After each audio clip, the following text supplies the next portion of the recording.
என் இனிய ஜோதிட சொந்தங்களே, அனைவருக்கும் என் அன்பான வணக்கங்கள். நாம் ஒவ்வொரு நாளும் ஒரு நட்சத்திரத்தை பத்தி ஆய்வு செஞ்சுட்டு வர்றோம். இன்னைக்கு நம்ம பார்க்கக்கூடிய நட்சத்திரம் சனியினுடைய நட்சத்திரம். ஏன் சனி? சனிதான அனுபவம், சனிதான கர்மா. அப்ப அந்த சனியுடைய நட்சத்திரத்துல பூச நட்சத்திரத்தை பத்தி பார்ப்போம். இந்த பூச நட்சத்திரம் என்பது கடக ராசியில இருக்கக்கூடிய நட்சத்திரம். இந்த பூச நட்சத்திரம் கடகராசியில் மையப்பகுதியில் இருக்கக்கூடிய ஒரு நட்சத்திரம் அப்படிங்கிறத நீங்க பார்த்துக்கணும். அதாவது இதனுடைய நட்சத்திரம் 93°20' 106°40' இந்த நட்சத்திரம் இருக்கு. இந்த நட்சத்திரம் உடைய மகான் யார், சித்தர் யார் அப்படிங்கிறது தான். கமலமுனி. கமலமுனி தான் அந்த பூச நட்சத்திரத்துக்குரிய சித்தர். வள்ளலார் பெருமகனாரையும் இந்த பூசத்திலே வள்ளல் பெருமகனாரும் பூசத்துக்குரியவர். அதனால இந்த பூசம் அப்படிங்கிறத நம்ம இந்த இடத்துல தெளிவா பேசணும். ஏன் பூசத்துக்கு நம்ம முக்கியத்துவம் கொடுக்குறோம் அப்படின்னா, பூசம்தான் குரு பகவான் பிறந்த நட்சத்திரம். குருவினுடைய ஆற்றலை, குரு தான் அதுக்கு கடவுள். அப்போ ஒருத்தர் குருவை நான் வழிபாடு செய்யணும், ஒரு குருவை நான் அடையணும், ஒரு மகானை நான் பார்க்கணும் அப்படின்னா இந்த பூச நட்சத்திரம் நல்லா இருக்கணும். பூச நட்சத்திரம் நல்லா இருந்தா தான் அவர்களுக்கு மகான்களும் சித்தர்களும் ஆசீர்வாதம் கிடைக்கும். அதனால அந்த பூச நட்சத்திரம் அவர்களுடைய லக்கண புள்ளி பார்க்கணும். இந்த பூச நட்சத்திரம் அவருக்கு என்ன கொடுக்க போகுது அப்படிங்கிறத அள்ளி கொடுக்க போகுதா, கிள்ளி கொடுக்க போகுதா, சொல்லி கொடுக்க போகுதா, அல்லது தள்ளி போயிருதா அப்படிங்கிறதெல்லாம் நம்ம இதை பார்க்கணும். இப்போ இந்த நட்சத்திரத்துக்கு பகவான் குரு பகவான் அப்படின்னு சொல்லிட்டோம். இதனுடைய தல விருட்சகம் மரம் அப்படின்னா அரச மரம். அரச மரம்னா மீத்தேன் வாயு உள்ள மரம். அந்த காலத்துல குழந்தை இல்லாட்டி அரச மரத்தை சுத்தி வாங்க அப்படின்னு சொல்லுவாங்க. அப்ப என்ன அர்த்தம்? குருவை சுத்தி வாங்க. குழந்தைக்கு காரகனே குரு தானே. அப்ப குரு பகவான் அவருடைய அனுக்கிரகத்தினால்தான் இந்த குழந்தைக்கு அரச மரம் அப்படின்னு சொல்றோம். அடுத்து இது ஆண் ஆடு. ஆண் ஆடை பத்தி உங்களுக்கு தெரியும். ஒரு இடத்துல இருக்காது ஆடு. ஆண் ஆடு எதையும் சண்டைகளுக்கும் போர்ஸானது, உடல் வலிமையானது. ஆடு எதுலையும் ஏறிடும், மரத்துல ஏறும், கட்டடத்துல ஏறும், கோபுரத்துல ஏறுறது கூட ஆடு தயங்காது. பயமறியாது ஆடு. வேகமானது, துடிப்பானது, தன் இணையோட சேர்ந்து கொண்டே இருக்கும். அப்ப இந்த குரு என்பது விருத்தியை சொல்லுகிறது. குரு என்பது இது அவனுடைய பிராஸ்பரிட்டிஸ், வளர்ச்சியை சொல்லுகிறது. இந்த இடத்துல ஆடு. ஆட்டுக்கு அடுத்து இதனுடைய பறவை அப்படின்னா நீர்க்காகம்னு சொல்றோம். நீர்க்காகம். அப்ப இப்ப பார்த்துட்டோம், மரத்தை பார்த்துட்டோம், விலங்கை பார்த்துட்டோம், எல்லா பறவையையும் பார்த்துட்டோம், கடவுளையும் பார்த்துட்டோம். ஆனா இது இருப்பிடம் என்பது மனை. இதற்கு இருப்பிடம் என்பது மனை. இதனுடைய வடிவம்ங்கிறது புடலைப்பூ. புடலை இல்லையா, புடலை, அதனுடைய பூ அப்படியே வெள்ளையா இருக்கும். தூய்மையானது அப்படின்னு அர்த்தம். அதனால்தான் வள்ளலார் தூய்மையானவர் அப்படின்னு சொல்றோம். அந்த வெள்ளாடை உடுத்தி அவ்வளவு தூய்மையானவர், உள்ள தூய்மையுடையவர் அப்படின்னு சொல்றோம். அடுத்து இந்த இந்த பூச நட்சத்திரம் இவ்வளவு கடவுளை சொன்னோம், மகான்களை சொன்னோம், எல்லாம் சொன்னோம். தெய்வ ஆற்றலுக்கு இதுதான் பூசம் அப்படின்னு சொல்றோம்.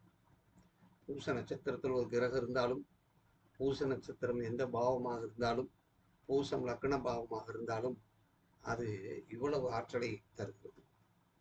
அடுத்து உணவு வகையில பாயாசம், கல்கண்டு சாதம், இதெல்லாம் இந்த பூச நட்சத்திரம். கல்கண்டு பொங்கல் பொங்கி வைக்கிறது, அதெல்லாம் பூச நட்சத்திரத்துக்குரியது அப்படின்னு சொல்றோம். சாம்பார் சாதம், விளாம்பழம், ஆப்பிள் பழம், இதெல்லாம் இந்த பூச நட்சத்திரம். உடல் உறுப்புகள்ல பூசம் என்றாலே முகம் அப்படின்னு சொல்றோம். முகம் அப்படின்னு சொல்றோம். சில புத்தகத்துல பூசத்தை கிட்னிக்கு சொல்லப்பட்டிருக்காங்க. ஆனா இந்த பூசத்தை ஒரு விஷயம், மடி, பசுவின் மடி அப்படின்னு சொல்லுவாங்க. பால் சுரக்கக்கூடியது. இந்த உலகத்துக்கே பால் கொடுக்கக்கூடியது. உலகத்தில் உள்ள அத்தனை ஜீவராசிகளும் அதுதான் நம்முடைய முதல் உணவாக இருக்கிறது. அப்ப இந்த பூசத்தை நாம் இவ்வளவு விஷயங்களை நம்ம பார்க்கிறோம். அப்ப பூச நட்சத்திரத்தினுடைய அதிதேவதை பார்த்துட்டோம். இந்த நட்சத்திரத்திலே லக்ன புள்ளி விழுந்து விட்டால் எதையும் சமமாக நினைக்கக்கூடியவர், அனைவராலையும் வணங்கக்கூடிய குரு தன்மையுள்ளவர், அனைவருக்கும் ஆலோசனை வழங்கக்கூடியவர் அப்படின்னு நாம் சொல்றோம். நிழலை தரக்கூடியது அரசமரம், மருத்துவ குணம் உள்ளது அரசமரம். இது குழந்தை பாக்கியத்துக்கு, கர்ப்பப்பை விருத்தி அடைவதற்கு, கர்ப்பப்பையில அந்த வளர்ச்சியை உருவாக்குவதற்கெல்லாம் இந்த அதே மாதிரி இந்த நீர்க்காகம் என்பது அவ்வளவு ஃபாஸ்டா தண்ணிக்குள்ள போகும். அதை நாம் பார்க்கிறோம். ஆண் ஆடு என்பது இப்போது பார்த்தோம்னா ஆடு நாளை தலை குனிந்து கொண்டே இருக்கும். தேவைப்படும் இடத்துல தான் தலை என்ன செய்யும், தூக்கி நிற்பாட்டு. தலை குனிந்து எப்பயுமே சாப்பிடும்போது அந்த தலை குனிந்து தான் சாப்பிடும். அப்ப தலையை குடியக்கூடிய, பணிவாக இருக்கக்கூடிய, முதல் வீடாக இருக்கக்கூடியது காலபுருஷ தத்துவத்தின் அடிப்படையில் ஆடு முதல் ராசியாக இருந்தாலும் அந்த ஆட்டினுடைய அம்சத்தை வெளிப்படுத்தக்கூடிய நட்சத்திரம் இங்கே இருக்கிறது அப்படின்னு நம்ம எடுத்துக்கணும். அதாவது பொதுவான நிர்வாக திறமை இந்த குருவுக்கு உண்டு. பொது பணத்தை பேணியாக்கக்கூடிய உண்டு. அடுத்தவங்களுக்கு போதிக்கிறது, ஆசிரியர் துணி, அர்ப்பணிக்கிறது, இறைப்பணி, இது எல்லாமே இந்த குருவுக்கு உண்டு. அப்ப அதனாலதான் இந்த நட்சத்திரம் என்பது மிக அற்புதமான நட்சத்திரம். இந்த நட்சத்திரத்தை நாம லக்ன புள்ளியாக இருந்தால் அவர்கள் எப்படிப்பட்டவர்களாக இருப்பார், அவருடைய எண்ண ஓட்டங்கள் எப்படி இருக்கும், அவர்களுடைய சிந்தனை சக்தி எப்படி இருக்கும் அப்படின்னா இந்த குரு மாதிரிதான் அப்படிங்கிறது நம்ம எடுத்துக்கணும். இது மூலிகையை எடுத்துட்டோம்னா மருதாணின்னு சொல்றோம் இல்லையா, மருதொன்றி, அந்த மருதாணி தான் அதுக்கு மூலிகை. அப்ப மக நட்சத்திரம் மருதாணி செடியை நம்ம வளர்க்கிறது. மக நட்சத்திரம் நமக்கு நல்லதாக இருந்தால் மருதாணி செடியை நாம் வளர்க்க வேண்டும். அரச மரத்துக்கு போய் நாம் வழிபாடு செய்ய வேண்டும். அரச மரத்துக்கு போய் தண்ணி ஊற்ற வேண்டும். அப்படி செஞ்சோம்னா நமக்கு இந்த குருவினுடைய அந்த ஆற்றல் நமக்கு கிடைக்கிறது அப்படிங்கிறத நமக்கு பூசம்ங்கிற அந்த இருக்கிறது. இன்னொரு விஷயம், இந்த நட்சத்திரத்தில் பிறந்தவர்கள் எல்லாம், இந்த நட்சத்திரத்தில் ராசியாக இருந்தாலோ லக்னமாக இருந்தாலோ மாமிசம் அருந்தாமல் சாப்பிடாமல் இருப்பது சால சிறந்ததாக நான் கண்ட அனுபவத்தை பார்க்கிறேன். இவருடைய வம்சாவளியில இவங்க தெய்வத்தினுடைய அனுக்கிரகங்கள், சாமியாடுறவங்க, அருள் பெற்றவர்கள், இறையருள் பெற்றவர்கள் எல்லாம் இருப்பார்கள் அப்படிங்கிறத இந்த இடத்துல பார்க்கிறோம். இதனுடைய ஆலயங்கள் இங்க இருக்கு. இந்த பூச நட்சத்திரம்னா அதனுடைய ஆலயத்தை நம்ம தெரிஞ்சுக்கணும் இல்லையா.